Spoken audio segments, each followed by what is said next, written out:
Deus. Vamos ler a palavra do Senhor, que o sermão do pastor Rafael será nesse trecho que lerei. Mas vamos ficar de pé em ouvir essa palavra do Senhor, que é na carta do Tiago, o apóstolo Tiago, no primeiro capítulo, os versículos 2, 3 e 4.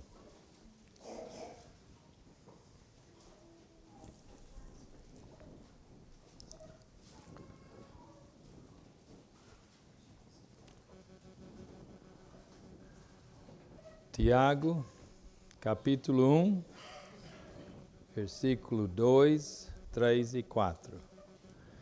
Meus irmãos, tende por motivo de toda alegria o passardes por várias provações, sabendo que a provação da vossa fé, uma vez confirmada, produz perseverança. Ora, a perseverança deve ter ação completa, para que sejais perfeitos e íntegros, em nada deficientes. Que Deus abençoe essa sua palavra e o nosso meditar de ouvir essa oração. Vamos orar. Ó nosso Deus e Pai, nós te louvamos por ter nos abençoado com esta tua palavra, que vai tão em contra tudo que aprendemos da nossa natureza caída, do mundo que nos cerca, do qual façamos parte, e do nosso inimigo, das nossas almas, que quer nos persuadir que isso não tem sentido nenhum.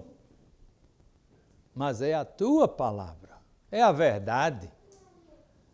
E somos tão abençoados de ouvi-la e de saber de ti como andar, como proceder.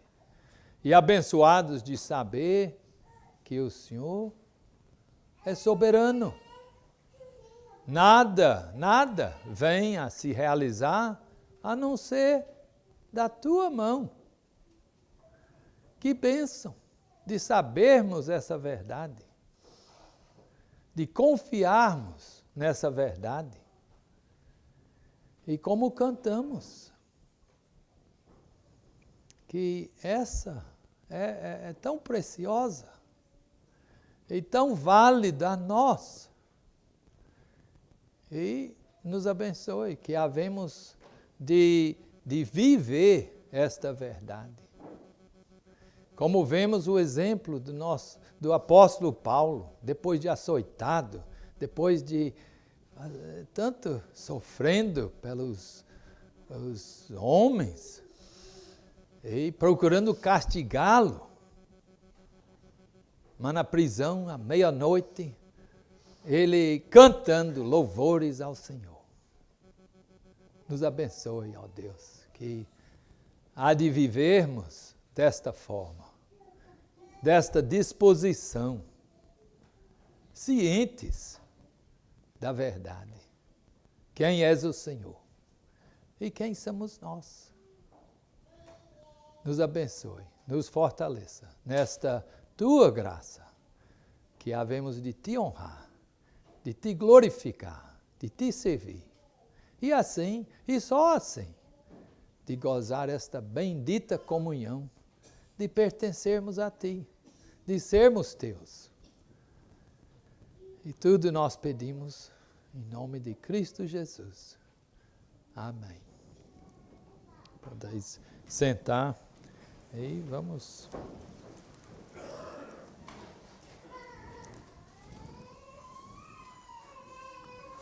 Okay.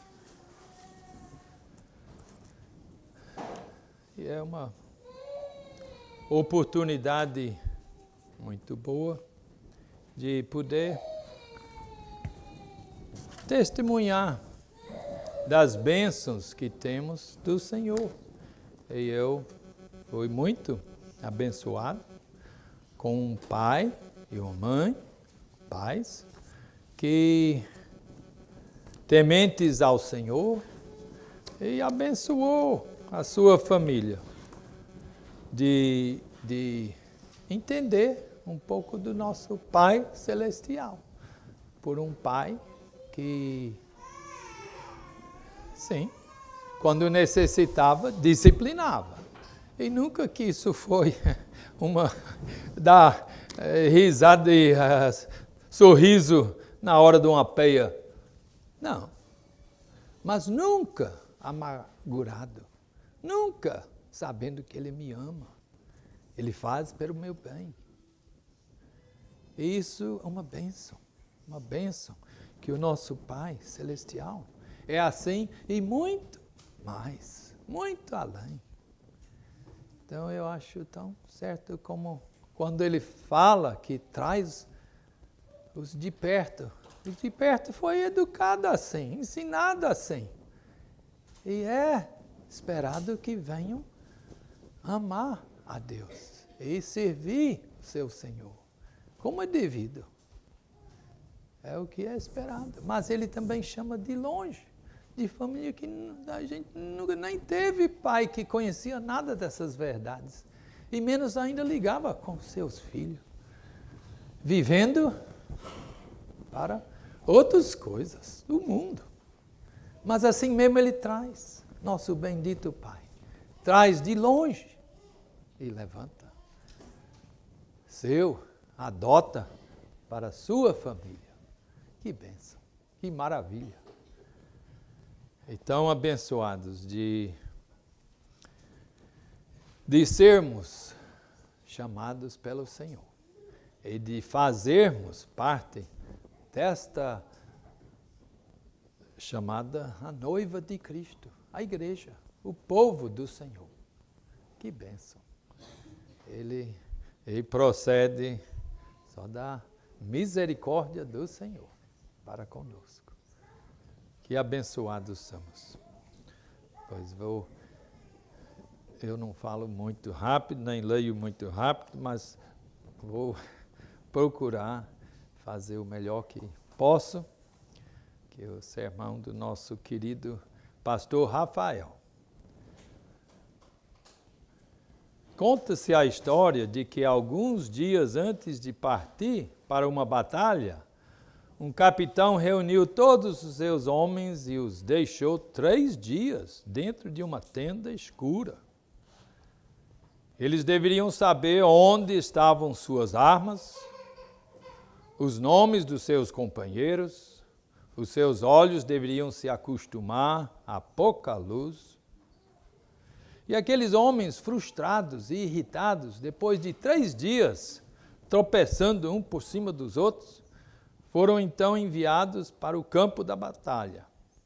E nas 2 primeiras noites houve 2 ataques noturnos e 2 vitórias dos homens que treinavam no escuro. Não é fácil reconhecer que nas situações mais adversas da vida, onde a escuridão toma conta, Deus também está nos ensinando. E Tiago, aqui, nos mostra que quando se trata da igreja, o Senhor usa das provações diversas para tornar seu povo mais forte. Imagine, meu irmão, que você era um judeu de Jerusalém, alguém que havia crescido ouvindo falar sobre a promessa do Messias, e alguém que conhecia as Escrituras do Antigo Testamento, que falavam sobre um Deus forte e poderoso, que iria restaurar o seu povo. Então você escuta a pregação dos apóstolos, que falam que o Messias veio e seu nome é Jesus. Ele cumpre todos os requisitos. É de Belém, da tribo de Judá. Ensina a verdadeira interpretação e prática da lei de Moisés. É morto em um julgamento injusto e depois do terceiro dia ressuscita. Esse homem é visto por muitos até o dia em que ele sobe aos céus. Ascensão. O seu coração se alegra. Você crê de fato que Jesus é o Cristo, o Messias, o Filho de Deus. Tem certeza que a morte dele foi para perdoar os seus pecados e que sua ressurreição é a garantia da vida eterna. Você começa então a ouvir a pregação de João, de Pedro e de Tiago. Você e sua casa são batizados e começam a participar do partir do pão. Porém, você começa a ser perseguido por causa disso. Mas não é uma perseguição qualquer. As pessoas não vão só te olhar torto ou ser mal educadas com você. As pessoas vão entrar na sua casa e te arrastar para a prisão. Você terá que abandonar a sua casa, perder mesmo que momentaneamente o seu meio de vida e até talvez sua própria vida. Então você tem que sair de Jerusalém. E lá, na dispersão, longe de sua casa, você recebe uma carta. Mas não uma carta qualquer, mas uma carta na qual cada palavra saiu da boca do próprio Deus. O cuidado do Senhor chega até você. Muitos apontam que o Tiago, que escreveu essa epístola, não é nenhum dos dois Tiagos que eram apóstolos de Jesus. Na verdade, esse seria o irmão de sangue de Jesus Cristo. E também do irmão de Judas, que também escreveu uma epístola. Interessante notar que no início do ministério de Jesus, como seu familiar, Tiago, não creu em que seu irmão era o Cristo, como está escrito em João, capítulo 7, versículos 1 a 5. Passadas estas coisas, Jesus andava pela Galileia, porque não desejava percorrer a Judeia, visto que os judeus procuravam matá-lo. Ora, a festa dos judeus, chamada de Festa dos Tabernáculos, estava próximo.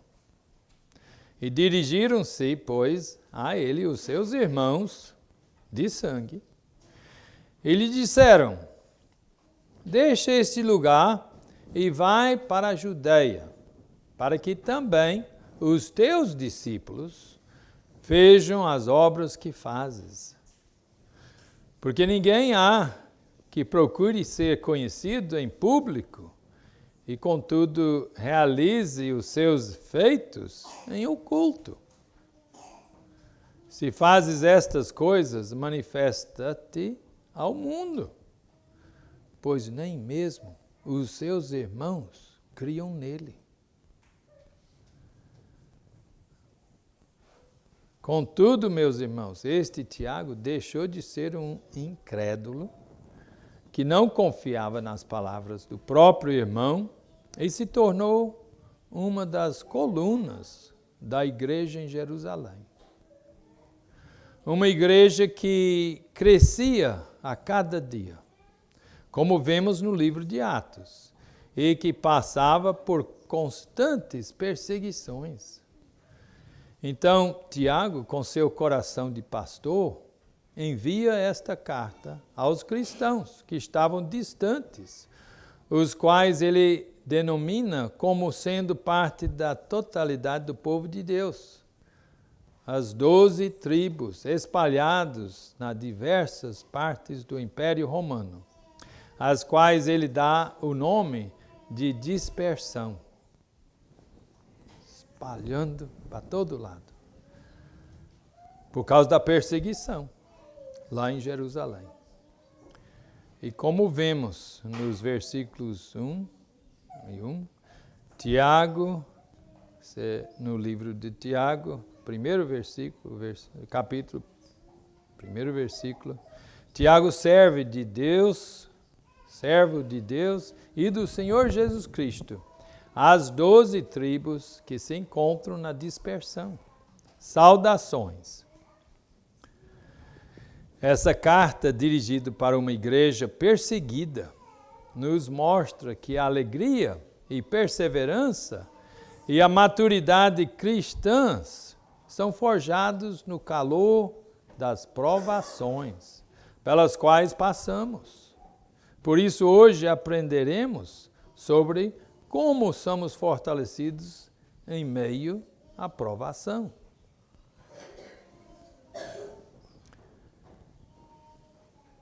O cristianismo, meus irmãos, é cheio de paradoxos. Um paradoxo é uma verdade aparentemente contraditória, pelo que parece. Não é o que é, mas parece. Então é um paradoxo. Por exemplo, Cristo diz que aquele que perder sua vida, a encontrará. Também diz que aquele que quer ser o maior na igreja, deve ser o menor. Deve ser aquele que serve. Então é dois pontos de vista. Um mundano e um do Senhor. Aqui Tiago apresenta claramente mais um paradoxo.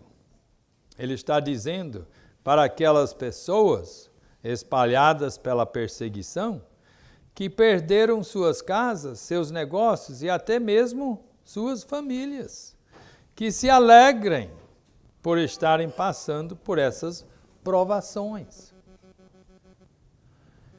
Isso era de fato presente na vida daqueles cristãos espalhados pelo Império Romano, de forma que não só Tiago, mas Pedro vai escrever com palavras muito semelhantes sobre o sofrimento, um sofrimento advindo não por causa das próprias falhas, não por causa do pecado, mas por amor a Cristo.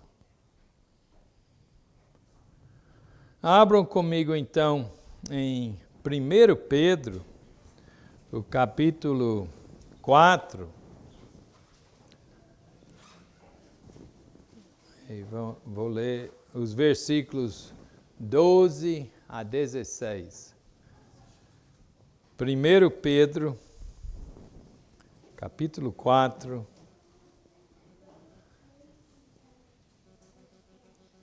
versículos 12 a 16. Amados, não estranheis o fogo ardente que surge no meio de vós, destinado a provar-vos, como se alguma coisa extraordinária vos estivesse acontecendo.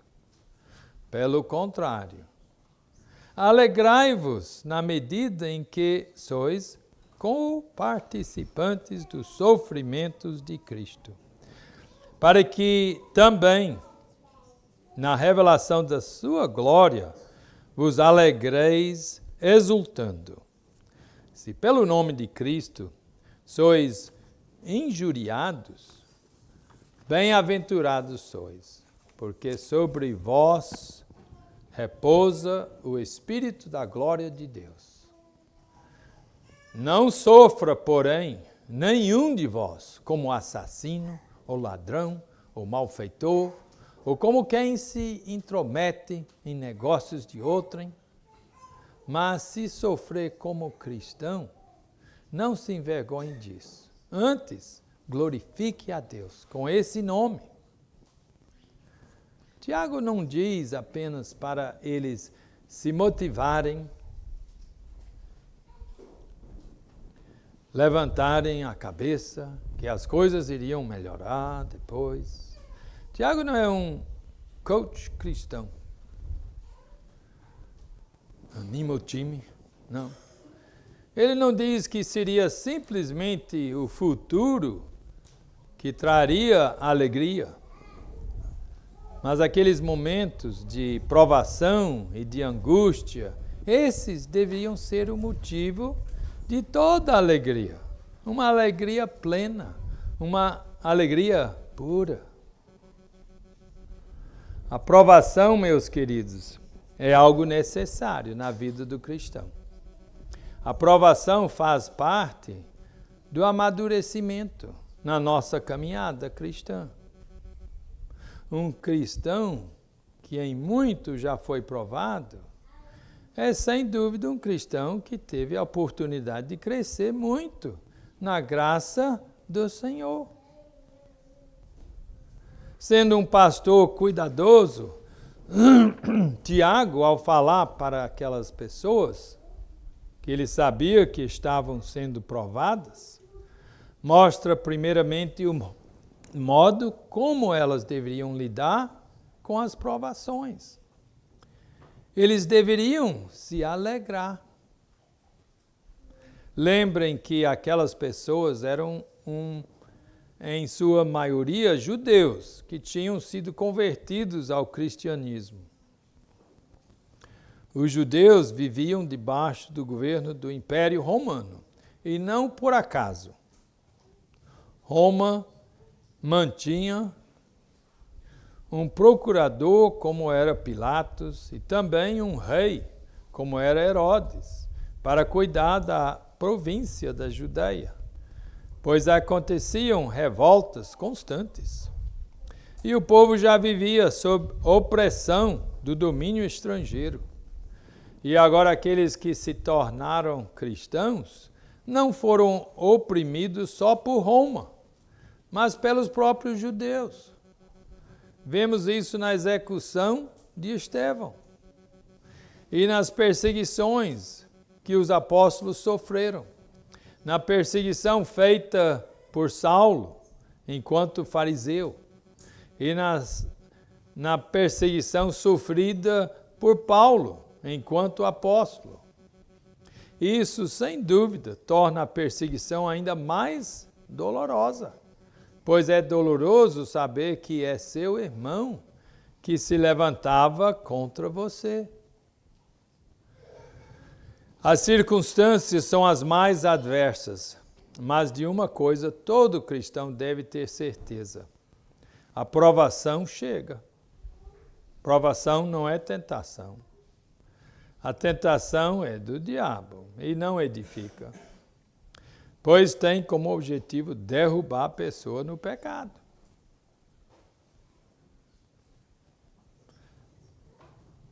A tentação é como um lenhador que vai à floresta com a intenção de derrubar as árvores.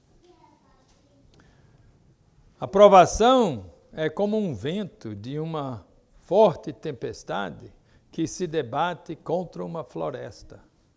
As árvores são mexidas de um lado para o outro, mas suas raízes são aprofundadas e fortalecidas. A provação vem do Senhor e, através dela, somos em diversos momentos da nossa vida desarraigados do mundo e fixados no Senhor. É aí que passamos pelo processo chamado de mortificação dos nossos pecados. Como disse o reformador, assim como muitas diferentes são as doenças e muitos e diferentes são remédios, dessa forma, na diversidade dos nossos pecados, muitos são as provações que passamos para nos fortalecermos na luta contra eles. Eu, quando criança, tomei muitas injeções por causa dos meus problemas de alergia. De forma que, quando ia tomar uma injeção por outro motivo, eu já não chorava mais. É o pastor Rafael, né? Eu não lembro chorando.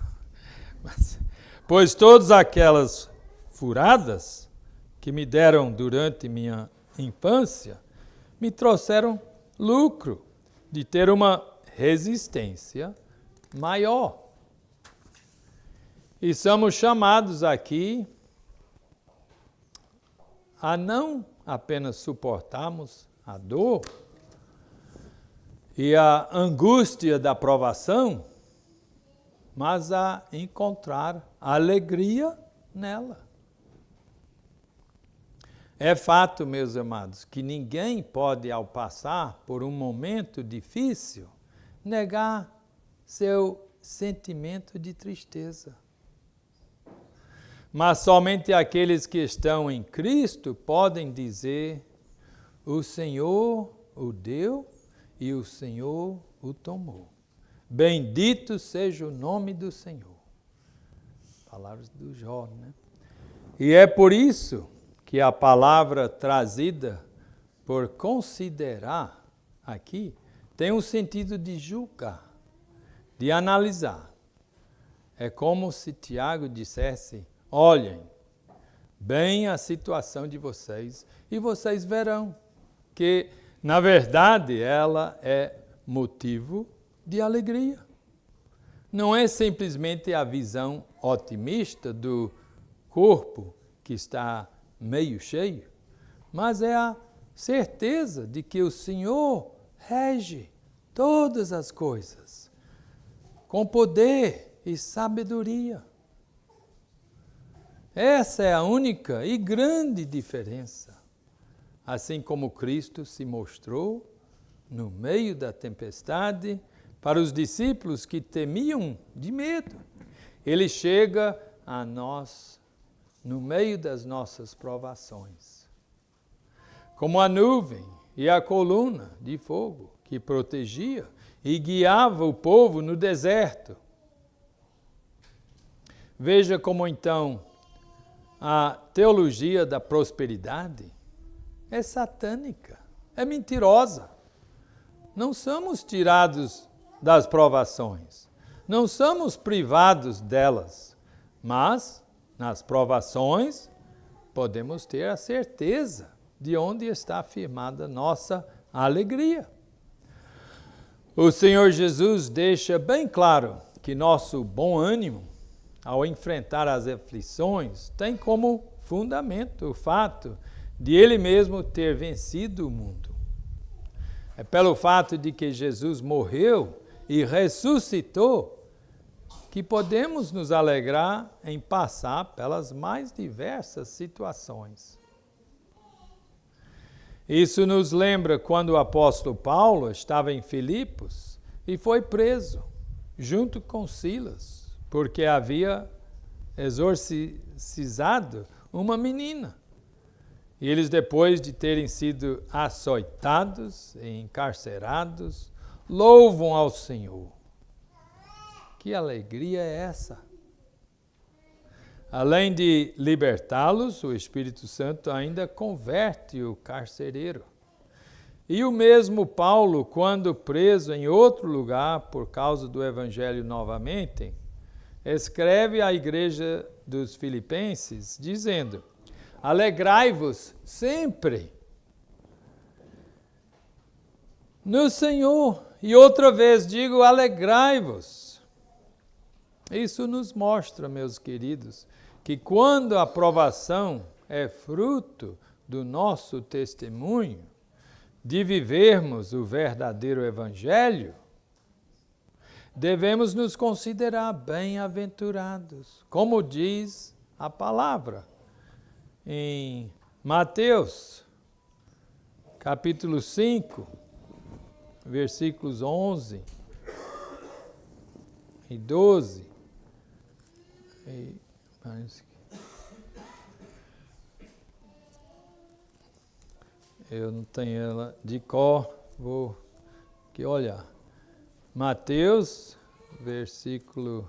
capítulo 5, os versículos 11 e 12. Bem-aventurados sois quando, por minha causa, vos injuriarem e vos perseguirem, e mentindo, dizendo todo mal contra vós. Regozijai-vos e exultai, porque é grande o vosso galardão nos céus. Pois assim perseguiram aos profetas que viveram antes de vós. Difícil. Quando a gente fala tão mal da gente, se alegrar? Só no Senhor. E é isso mesmo. É interessante que a palavra alegria, no grego, tem a mesma raiz da palavra graça. Nos alegramos na provação, pois mesmo na provação há a graça de Deus. O primeiro aspecto do fruto do Espírito é a alegria, meus irmãos. Estando alegres mesmo na provação, percebemos como o nosso espírito está sendo orientado pela palavra. E aí, lembremos, Romanos 8, aquele versículo 28, tudo coopera para o bem, para os que são chamados, para nós que cremos, confiamos, sabendo que Deus é soberano, está no controle de tudo e é para o bem. Essas dificuldades, esses problemas em que nos encontramos, conseguimos examinar como está o nosso contentamento para com o nosso Senhor e Salvador. Estar alegre na provação não significa uma atitude de negação, onde a pessoa vive rindo o tempo todo para esconder sua tristeza.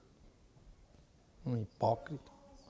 Estar alegre na tribulação é saber que em nenhum dessas coisas, nem na saúde, nem na prosperidade, nem nada debaixo do sol, se encontra nossa salvação. Ainda que a figueira,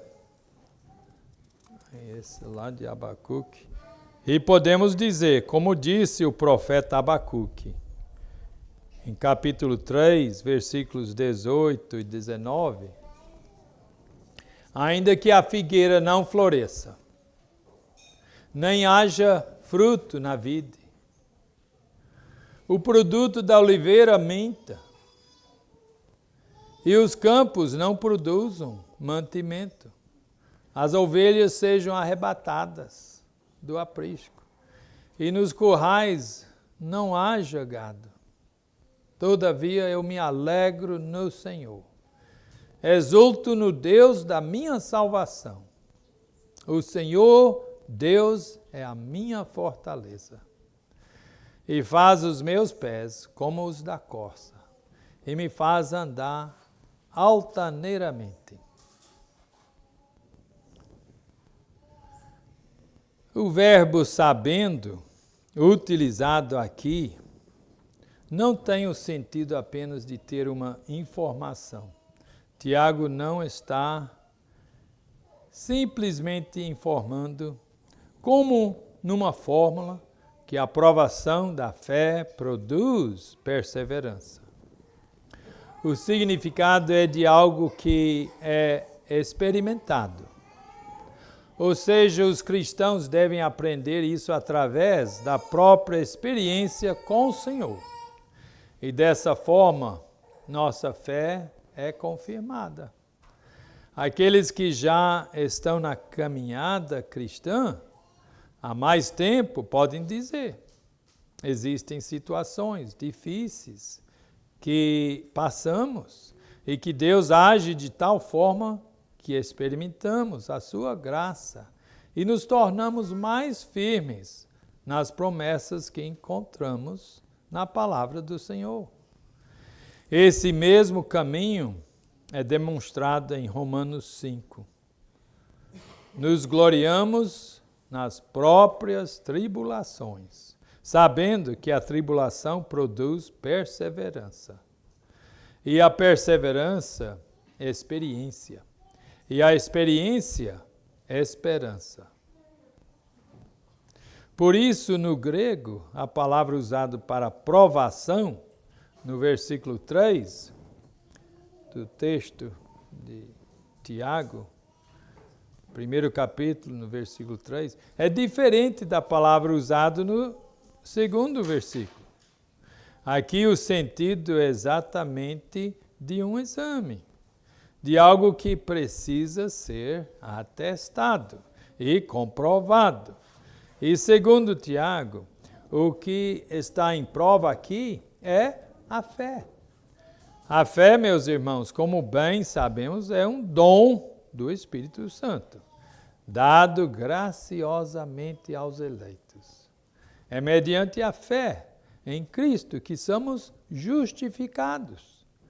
A questão é que a fé, ainda que seja espiritual, não é algo que fica escondido ou inoperante.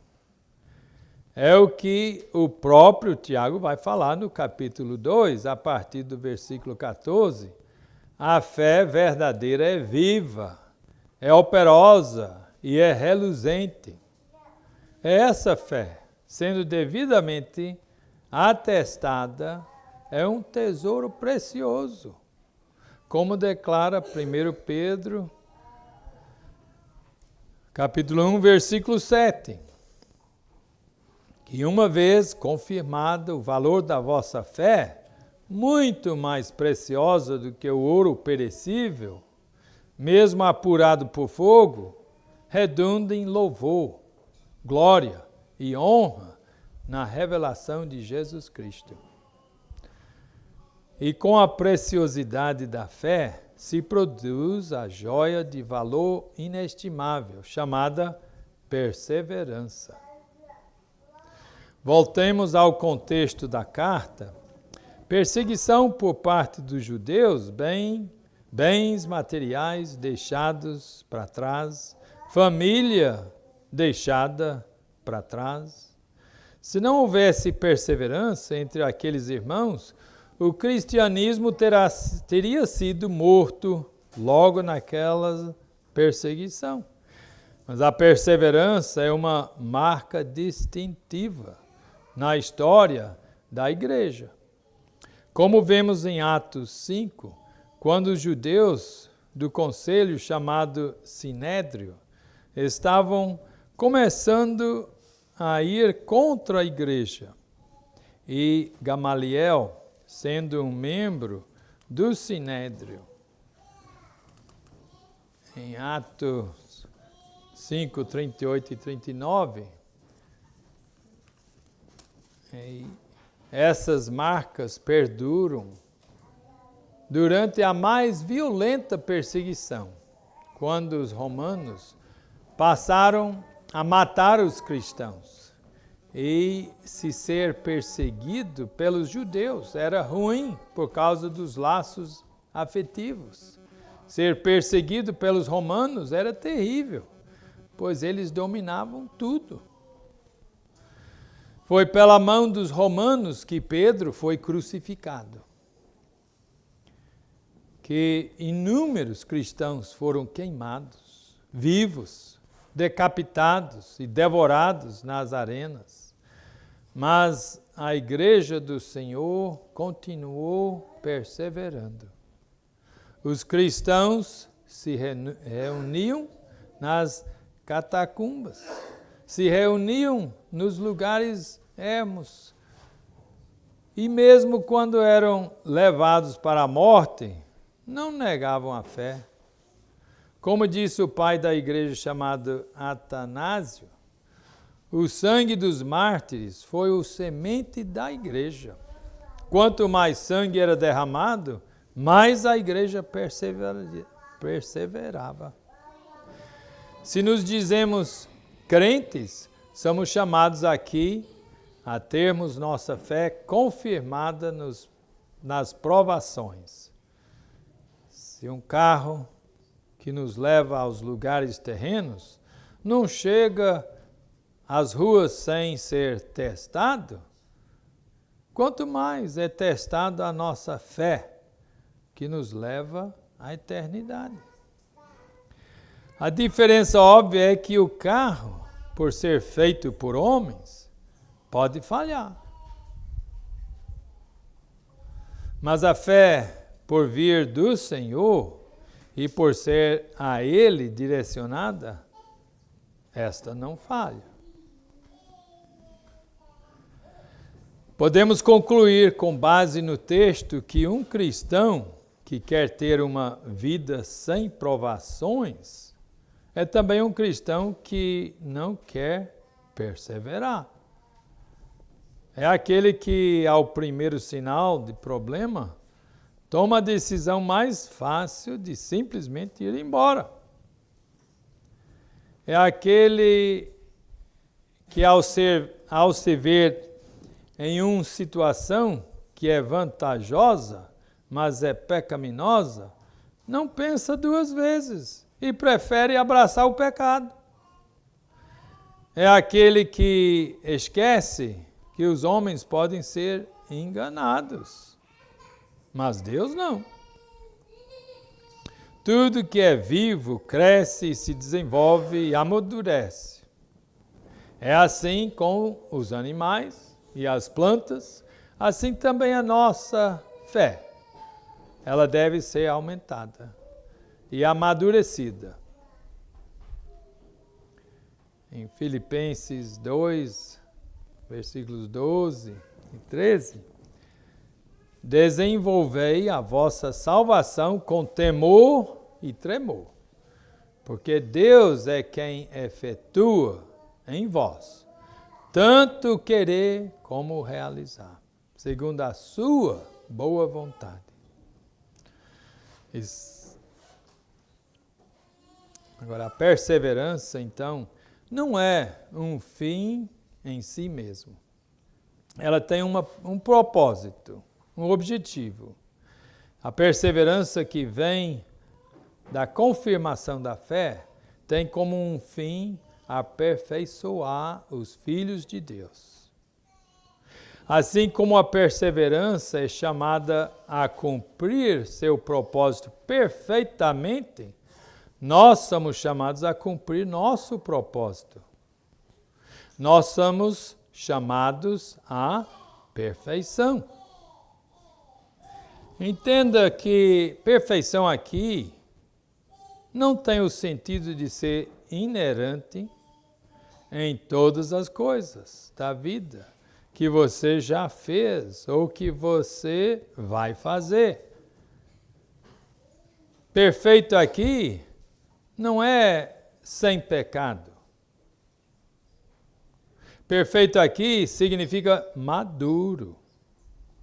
Inclusive, a Nova Versão Internacional traduz dessa forma: a fim de que vocês sejam maduros e íntegros, sem lhes faltar coisa alguma.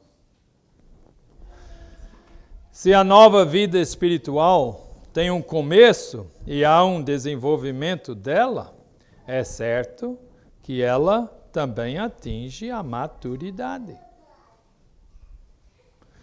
Quando temos uma árvore ainda pequena que está torta, amarramos um pedaço de madeira nela para que ela cresça reta. Quando o seu tronco já está grosso, o pedaço de madeira é retirado porque cumpriu seu propósito. Da mesma maneira, a perseverança tem esse papel de nos fazer suportar até o momento da maturidade. E este é um processo contínuo, de fato. E em cada nova provação, precisamos perseverar novamente. Esse processo de amadurecimento, de aperfeiçoamento, é desenvolvido ao longo de toda a vida. Por isso, Tiago usa também a palavra íntegro. Imagine um cajueiro que cresce muito, tem muitas folhas, mas não tem fruto. Ele pode estar com todas as características de que está maduro, mas ele não o está de maneira integral, porque lhe falta o fruto. E essa maturidade que vem da perseverança, da confirmação da fé, é integral. É necessário. Acontece em todas as partes da vida cristã. Não só na igreja, mas também na família. Não só na frente das pessoas, mas quando estamos sozinhos. E como conseguimos essa maturidade e essa integridade? Voltando para as árvores, se as plantas para crescerem precisam de água e luz, nós, para crescermos, precisamos nos alimentar espiritualmente dos meios de graça dados por Deus, dos sacramentos, da pregação, da oração, da leitura da palavra. A palavra mais especificamente sendo fielmente pregada, ouvida e aplicada. É aquilo que nos conforma a Cristo. Como diz o apóstolo Paulo em 2 Timóteo, capítulo 3, versículos 16 a 17. Toda a Escritura é inspirada por Deus e útil para o ensino, para a repreensão, para a correção, para a educação na justiça, a fim de que o homem de Deus seja perfeito e perfeitamente habilitado para toda boa obra. Isso não é somente na leitura pessoal e individual. Veja que as palavras utilizadas por Paulo são verbos, são ações de uma pessoa para com outra. Paulo está se referindo à pregação da palavra. Não é necessário apenas ao pregador ser fiel na pregação, mas nós também precisamos ser fiéis no ouvir a pregação e no praticar o que ouvimos.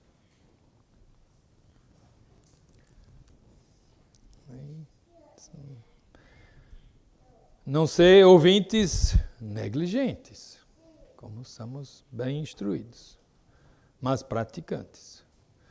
Baixamos tanto nosso padrão, nos acomodamos tanto ao mundo, que ao olhar para as palavras de Tiago sobre perfeição e integridade, nos sentimos envergonhados. Ser crente, para muitos, parece que é um não chamar palavrão às vezes, não ingerir álcool, não escutar funk e nem forró e vir para a igreja no domingo. Esse é o padrão que o mundo colocou sobre os crentes e que muitos crentes têm aceitado e vivido. Precisamos urgentemente, meus irmãos, nos voltar para a verdadeira espiritualidade. Da mesma forma que uma árvore é precisa ser podada para que ela cresça e dê fruto. Nós precisamos ser podados nas nossas tribulações, porque assim somos aperfeiçoados. Não é olhando para nós mesmos e refletindo. Não, é sendo místicos que buscam em palavras incompreensíveis e em sentimentos vazios a verdadeira espiritualidade. Não é em usos e costumes de uma denominação. É unicamente na palavra. É através da palavra que o Espírito Santo age nas nossas vidas, aplicando ao nosso coração a vontade do Senhor. E então perseveramos, e então crescemos na provação. Veja que o contrário dessa maturidade está em Tiago, capítulo 1, versículo 8.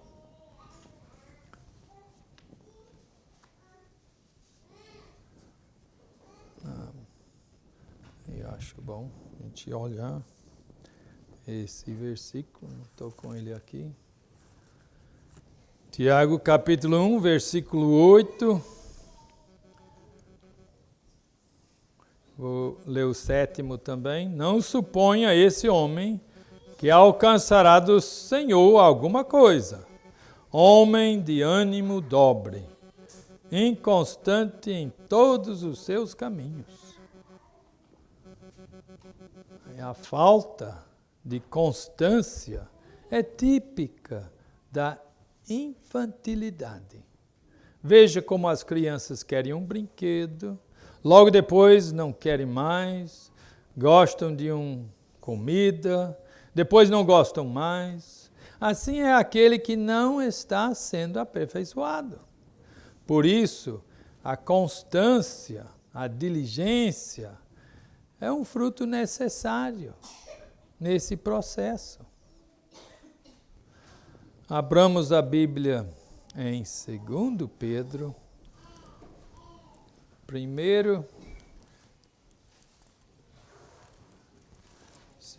Pedro, primeiro capítulo. Lerei os versículos de 5 a 10.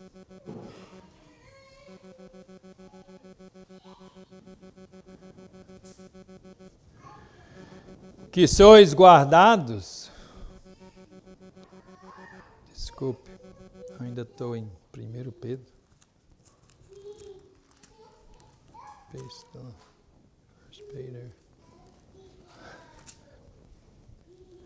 Segundo Pedro, capítulo 1, versículo 5. Por isso mesmo, vós, reunindo toda a vossa diligência, associai com a vossa fé a virtude. Com a virtude, o conhecimento. Com o conhecimento, o domínio próprio. Com o domínio próprio, a perseverança. Com a perseverança, a piedade. E com a piedade, a fraternidade. E com a fraternidade, o amor. Porque estas coisas existindo em vós, e em vós aumentando, fazem com que não sejais nem inativos, nem infrutuosos no pleno conhecimento do nosso Senhor Jesus Cristo. Pois aquele a quem estas coisas não estão presentes é cego, vendo só o que está perto, esquecido da purificação dos seus pecados de outrora. Por isso, irmãos, procurai com diligência cada vez maior confirmar a vossa vocação e eleição, porquanto procedendo assim não tropeçareis em tempo algum. Pois desta maneira é que vos será amplamente suprida a entrada no reino eterno de nosso Senhor e Salvador Jesus Cristo. Palavra tão boa.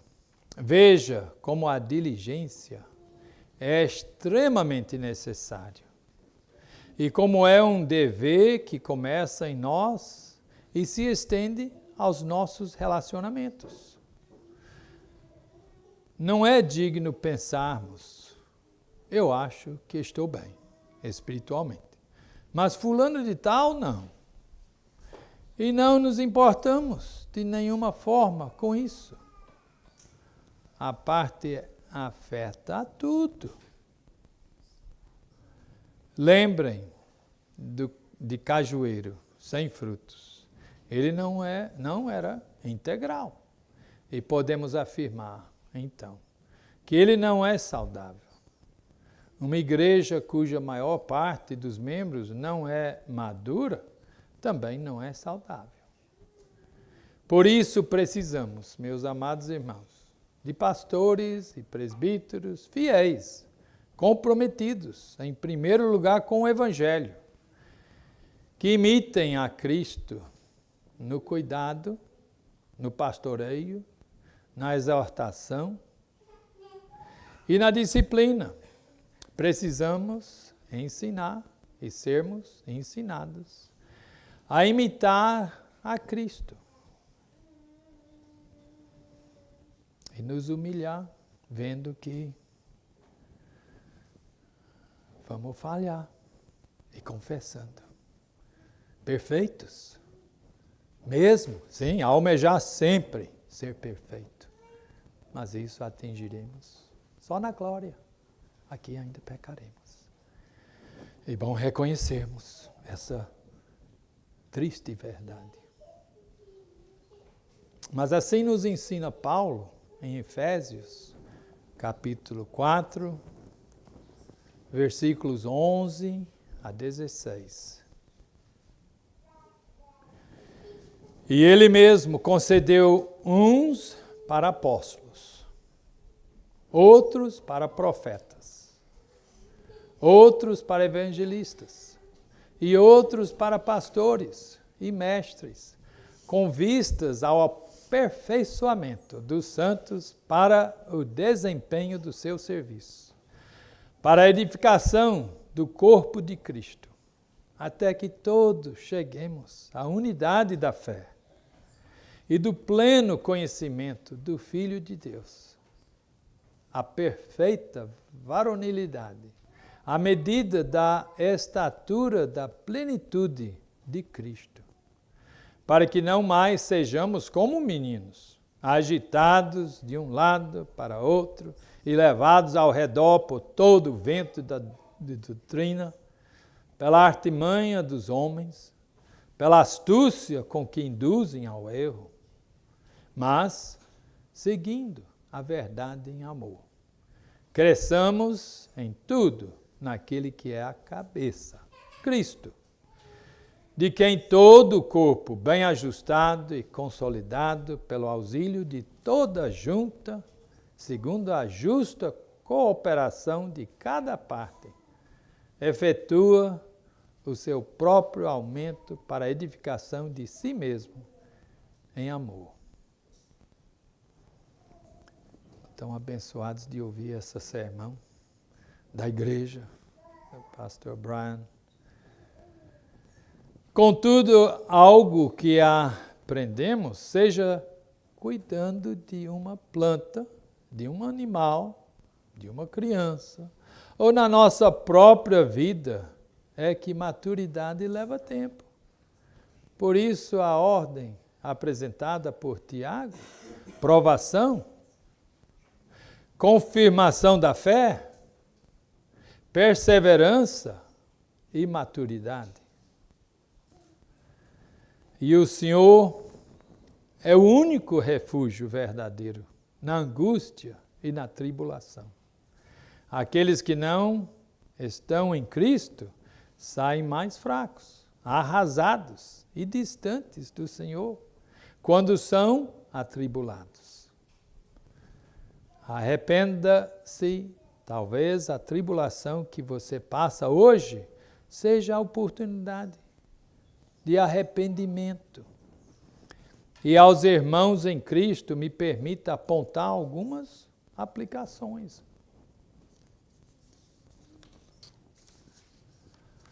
A tristeza, meus queridos, é algo que faz parte da vida. Mas como vimos hoje, até mesmo na tristeza, há motivos para glorificarmos a Deus. A alegria não é simplesmente um sorriso no rosto. A alegria se manifesta de várias maneiras. Podemos apresentar aqui algumas. Fuja da murmuração. Dificilmente você verá alguém feliz reclamando. Ainda assim existe aquele ditado, reclamar de barriga cheia. Pois nós somos constantemente tomados por um senso de ingratidão. E o fruto da ingratidão é murmuração. Antes, então, de pensar no mal que você está passando, lembre de todas as bênçãos que o Senhor já te deu. Procure considerar qual é a parte que o Senhor está podando na sua vida antes de reclamar.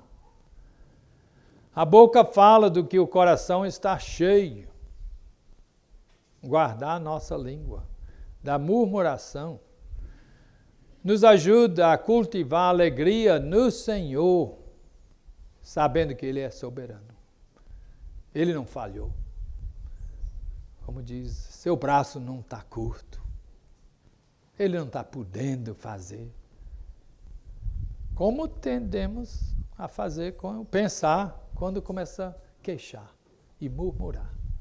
Que pecado horrível. Mas somos propensos a pensar assim e fazer assim. Precisamos lembrar essa bendita palavra do Senhor, a verdade de quem é Deus. Além disso, se apegue às virtudes que Deus trabalha nas aflições. Alguém internado em um hospital pode ali desenvolver a paciência que não tinha antes. Alguém passando por um aperto financeiro pode aprender a depender do Senhor, como ele achava que não dependia antes. Alguém que não consegue passar no concurso público que tanto quis, pode avaliar que é no Senhor que está a sua satisfação. O Senhor é a fonte de nossa alegria.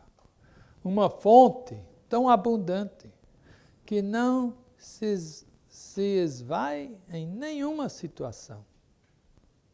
Nos aproximemos dessa fonte e bebamos, porque somos o seu povo e Ele é nosso Deus. Ele nos assegura isso, nos dando paz, que passa do nosso entender, mas é real, verdadeiro. E sejamos pacientes, perseverantes. E aqui quero me dirigir às crianças primeiro. Crianças, aprendam que o sofrimento faz parte da vida. A decepção e as provações farão parte do seu processo de crescimento. Então, se a criança é muito levada, cheio da vontade, que triste. Que triste que os pais não já ensinaram. Não é assim. Não se reclama, porque eu não... Mas o bebezinho, não é a primeira coisa que ele faz? Chora quando não arruma o que quer. É essa natureza caída que nós temos. E temos que aprender. Estou me dirigindo primeiro a vocês, pois temos uma geração frustrada, que não sabe lidar com o sofrimento. Mas não temam, pois Cristo, nosso Senhor, o seu Pai, venceu o mundo.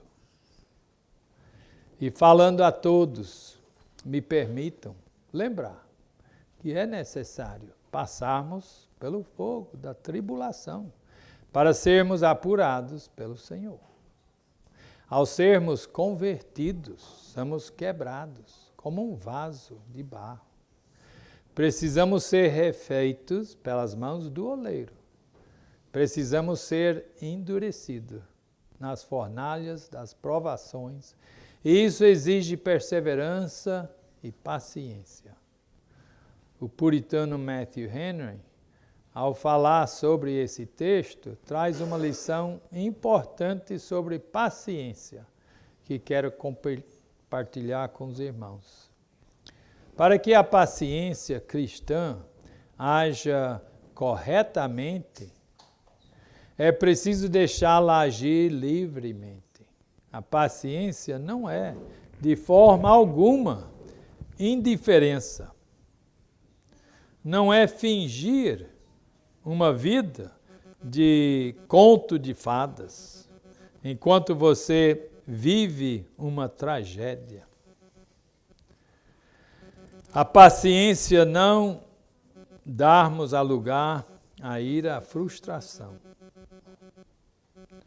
A paciência é não darmos a lugar à ira e à frustração. Devemos deixar que a paciência tenha sempre a última palavra. E a lei vai lembrar das verdades que o Senhor nos assegura. Assim como um gesso em um braço ou em uma perna tem um tempo certo de ser retirado. A paciência é o tempo de Deus. Traz seus benefícios para a vida do cristão. E eles são bons, e são muitos. Lembre da história de José. Foi vendido por seus irmãos como escravo. Foi acusado injustamente e preso. Mas não fossem esses males consecutivos na sua vida, o seu povo passaria fome na terra de Canaã. As provações, portanto, são como se estivéssemos entrando na tenda de um ferreiro onde nossas armas e a nossa armadura estão sendo constantemente afiadas e endurecidas para a nossa batalha. E volta naquela historinha no começo. São como a tenda escura, treinando os nossos olhos e ouvidos, para que nas batalhas sejamos encontrados firmes e perfeitos, e não tropecemos contra nossos inimigos. Quando a escuridão chegar, estaremos equipados e sairemos em Cristo mais fortalecidos. Isso vai nos prover com tudo o que é necessário para a nossa corrida e batalha cristãs. E vai nos capacitar a perseverar até o final.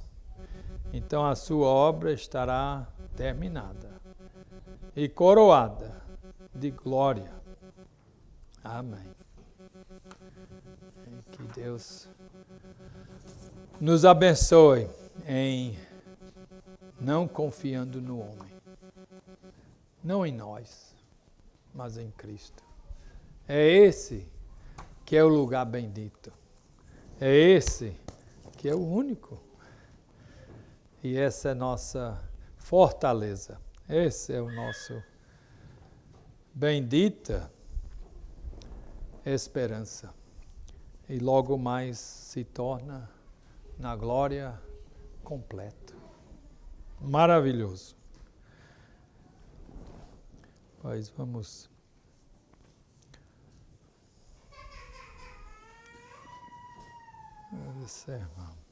Vamos cantar.